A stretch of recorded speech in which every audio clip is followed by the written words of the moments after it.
Tomodatta, the young samurai, owed allegiance to the Lord of Noto. He was a soldier, a courtier, and a poet. He had a sweet voice and a beautiful face, a noble form, and a very winning address. He was a graceful dancer and excelled in every manly sport. He was wealthy and generous and kind. He was beloved by rich and by poor. Now his daimyo, the Lord of Noto, wanted the man to undertake a mission of trust. He chose Tomodatta and called him to his presence. "Are you loyal?" said the daimyo. "My lord, you know it," answered Tomodatta. "Do you love me then?" asked the daimyo. "Hai, my good lord," said Tomodatta, kneeling before him. "Then carry my message," said the daimyo. "Ride and do not spare your beast. Ride straight, and fear not the mountains nor the enemy's country. Stay not for storm nor any other thing. Lose your life, but betray not your trust. Above all, do not look at maid between the eyes. Ride and bring me word again quickly." Thus spoke the Lord of Noto. So Tomodatta got him to horse, and away he rode upon his quest. Obedient to his lord's commands, he spared not his good beast.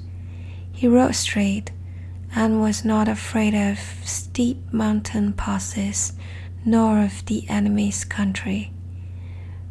Ere he had been 3 days upon the road, the autumn tempest burst, for it was the 9th month. Down poured the rain in a torrent. Tomodatta bowed his head and rode on. The wind howled in the pine tree branches. It blew a typhoon. The good horse trembled and could scarcely keep its feet. But Tomodatta spoke to it and urged it on. His own cloak he drew close about him and held it so that it might not blow away, and in this wise he rode on. The fierce storm swept away many a familiar landmark of the road, and buffeted the samurai so that he became weary almost to fainting. Noontide was as dark as twilight. Twilight was as dark as night, and when night fell, it was as black as the night of Yumi, where lost souls wander and cry. But this time, Tomodatta had lost his way in a wild, lonely place, where, as it seemed to him, no human soul inhabited. His horse could carry him no longer, and he wandered on foot through bogs and marshes, through rocky and thorny tracks, until he fell into deep despair. "Alack," he cried, "must I die in this wilderness and the quest of the Lord of Noto be unfulfilled?" At this moment, the great winds blew away the clouds of the sky, so that the moon shone very bright forth, and by the sudden light Tomodatta saw a little hill on his right hand. Upon the hill was a small thatched cottage, and before the cottage grew 3 green weeping willow trees. "Now, indeed, the gods be thanked," said Tomodatta, and he climbed the hill in no time. Light shone from the chinks of the cottage door, and smoke curled out of a hole in the roof. The 3 willow trees swayed and flung out their green streamers in the wind. Tomodatta threw his horse's rein over a branch of one of them, and called for admittance to the longed-for shelter. At once the cottage door was opened by an old woman, very poorly but neatly clad. "Who rides abroad upon such a night?" she asked, "and what wills hither here?" "I'm a weary traveller, lost and benighted upon your lonely moor. My name is Tomodatta. I am a samurai in the service of the Lord of Noto, upon whose business I ride. Show me hospitality for the love of the gods. I crave food and shelter for myself and my horse." As the young man stood speaking, the water streamed from his garments.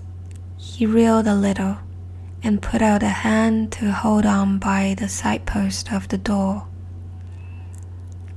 Come in, young sir," cried the old woman, full of pity. "Come in to the warm fire. You are very welcome. We have but coarse fare to offer, but it should be set before you with great goodwill. As to your horse, I see you have delivered him to my daughter. He is in good hands." At this, Tomodatta turned sharply round. Just behind him, in the dim light, stood a very young girl with the horse's rein thrown over her arm. Her garments were blown about, and her long loose hair streamed out upon the wind. The samurai wondered how she had come there. Then the old woman drew him into the cottage and shut the door. Before the fire sat the good man of the house, and the two old people did the very best they could for Tomodatta. They gave him dry garments, comforted him with hot rice wine, and quickly prepared a good supper for him. Presently the daughter of the house came in, and retired behind a screen to comb her hair and to dress afresh. Then she came forth to wait upon him. She wore a blue robe of homespun cotton. Her feet were bare. Her hair was not tied nor confined in any way, but lay along her smooth cheeks, and hung straight and long and black to her very knees. She was slender and graceful. Tomodatta judged her to be about 15 years old, and knew well that she was the fairest maiden he had ever seen. At length she knelt at his side to pour wine into his cup. She held the wine bottle into her hands and bent her head. Tomodatta turned to look at her. When she had made an end of pouring the wine and had set down the bottle, their glances met, and Tomodatta looked at her full between the eyes, for he forgot altogether the warning of his daimyo, the Lord of Noto. "Maiden," he said. "What is your name?" he answered. "They call me the Green Willow." "The dearest name on earth," he said, and again he looked her between the eyes. And because he looked so long, her face grew rosy red from chin to forehead, and though she smiled, her eyes filled with tears. Me, for the Lord of Noto's quest." Then Tomodatta made this little song. "Long-haired maiden, do you know that with the red dawn I must go? Do you wish me far away? Cruel long-haired maiden, say, long-haired maiden, if you know that with the red dawn I must go. Why, oh why do you blush so?" And the maiden, the Green Willow, answered, "The dawn comes if I will or no. Never leave me, never go. My sleeve shall hide the blush away. The dawn comes if I will or no. Never leave me, never go. Lord, I lift my long sleeve so. Oh, green willow, sighed Tomodatta.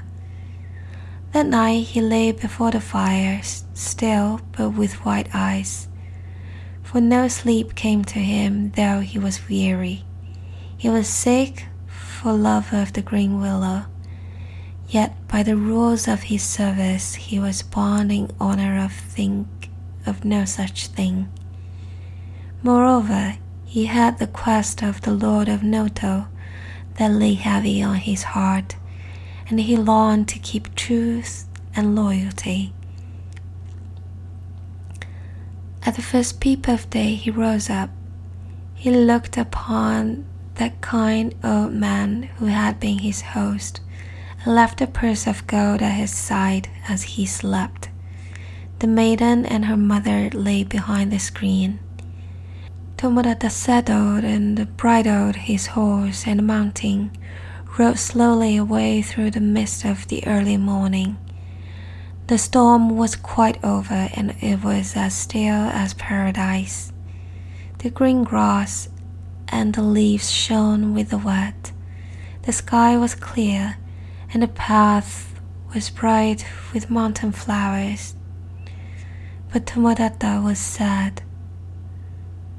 Then the sunlight streamed across his saddle bow. Green willow, he sighed.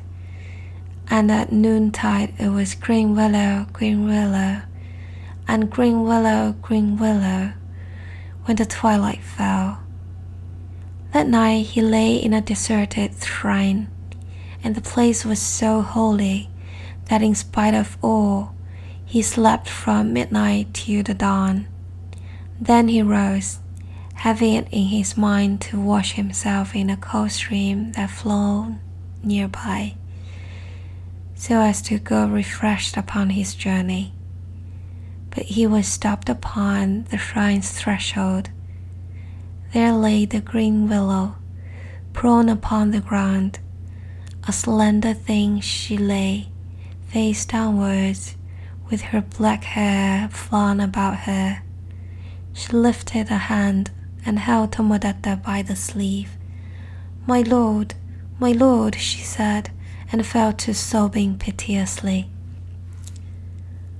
He took her in his arms without a word, and soon he set her on his horse before him, and together they rode the livelong day. It was little they recked of the road they went, for all the while they looked into each other's eyes. The heat and the cold were nothing to them. They felt not the sun nor the rain. Of truth or falsehood they thought nothing at all, nor of filial pity, nor of the Lord of Noto's quest, nor of honor, nor polite word. They knew but the one thing, alas, for the ways of love. At last, they came to an unknown city where they stayed. Tomodatta carried gold and jewels in his girdle, so they found a house built of white wood, spread with sweet white mats. In every dim room, there could be heard the sound of the garden waterfall, whilst the swallow flitted across and across the paper lattice. Here they dwelt, knowing but the one thing. Here they dwelt 3 years of happy days, and for Tomodatta and the green willow, the years were like garlands of sweet flowers. In the autumn of the 3rd year, it chanced that the two of them went forth into the garden at dusk, for they had a wish to see the round moon rise, and as they watched, the green willow began to shake and shiver. My dear, said Tomodatta, you shake and shiver, and it is no wonder. The night wind is chill. Come in. And he put his arm around her. At this she gave a long and pitiful cry, very loud and full of agony. And when she had uttered the cry she failed, and drop her head upon her love's breast. Tomodatta, she whispered, say a prayer for me. I die. Oh, say not so, my sweet, my sweet. You are but weary, you are faint. He carried her to the stream side, where the iris grew like swords, and the lotus leaves like shields, and laved her forehead with water. He said, what is it, my dear? Look up and live. The tree, she moaned, the tree. They have cut down my tree. Remember the green willow. With that she slipped, as it seemed, from his arms to his feet, and he, casting himself upon the ground, found only silken garments, bright-colored, warm and sweet, and straw sandals scarlet-thorned. In after years, when Tomodatta was a holy man, he traveled from shrine to shrine, painfully upon his feet, and acquired much merit. Once at nightfall, he found himself upon a lonely moor. On his right hand, he beheld a little hill, and on it the sad ruins of a poor thatched cottage. The door swung to and fro with broken latch and creaking hinge. Before it stood 3 old stumps of willow trees that had long since been cut down. Tomodatta stood for a while, still and silent. Then he sang gently to himself, long-haired maiden, do you know that with the red dawn I must go? Do you wish me far away? Cruel long-haired maiden, say, long-haired maiden, if you know that with the red dawn I must go. Why, oh why do you blush so? Ah, foolish son, the gods forgive me. I should have recited the holy sutra for the dead, said Tomodatta.